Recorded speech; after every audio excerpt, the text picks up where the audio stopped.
Cool. We have the group on easy debugging. Who was in the easy debugging group? Raise your hand. Awesome. Who from this group wants to tell us a little bit about if that was a part of the roadmap or a focus area really within that? How would it look like? What did you guys discuss? So we've been looking at like ease of debugging, and one of the things we thought about was to make sure that we can preview the analysis in the design tool, so you can kind of see what it would look like in an AFM and whether you can distinguish the states easily while you're designing your motor.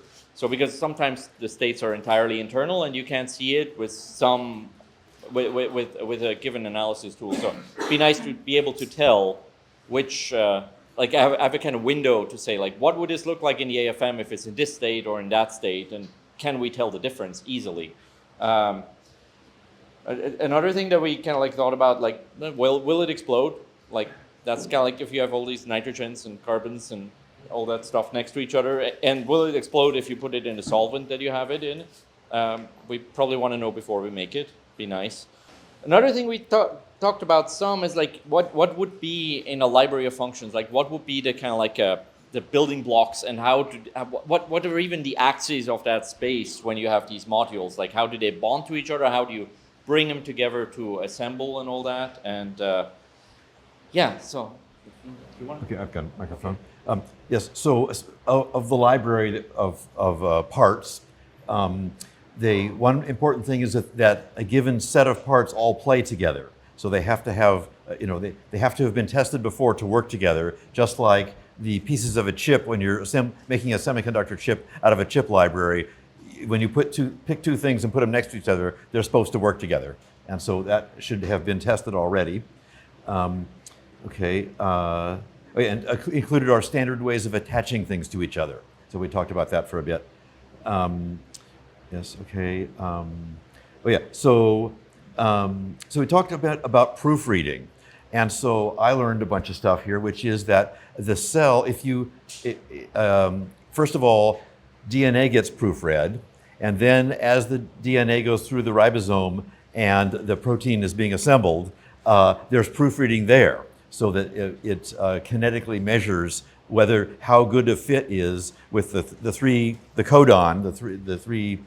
base pair codon. It's measured kinetically how good the fit is, and if it's not good enough, away it goes, and another one comes in. So that's proofreading on that level. Then there's proofreading when the protein folds up, which is that, and I just learned this, that if too much hydrophobic a surface of a protein is exposed, it must be misfolded, because the hydrophobic part is supposed to be on the inside. And so there are molecules apparently that go around in the cell, and if they see too many hydrophobic groups at once on a surface, they just clamp onto it and mark it for destruction.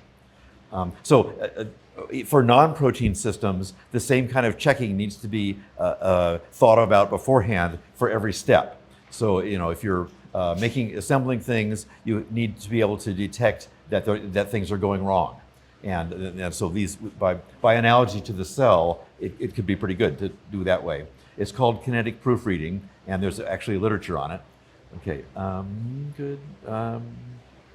Okay, that's about, there's another test in the cell, which is detection of aggregation of proteins. Because apparently, proteins are not supposed to stick to each other unless they're actually in the same, doing something together. And so if the cell sees more than, say, 8 of some protein sticking together, some way that's detected and the whole thing is destroyed. So, so the anti-aggregation detection. And so we might want that also. Right. Okay. Any comments, questions? Steve. A useful step after you decide something is bad is to triage if you want to repair it or throw it away. Mm-hmm. I would imagine at the beginning we'll be throwing a lot of stuff away. Right. Another comment, suggestion? Cool. Well, thank you. Mm-hmm.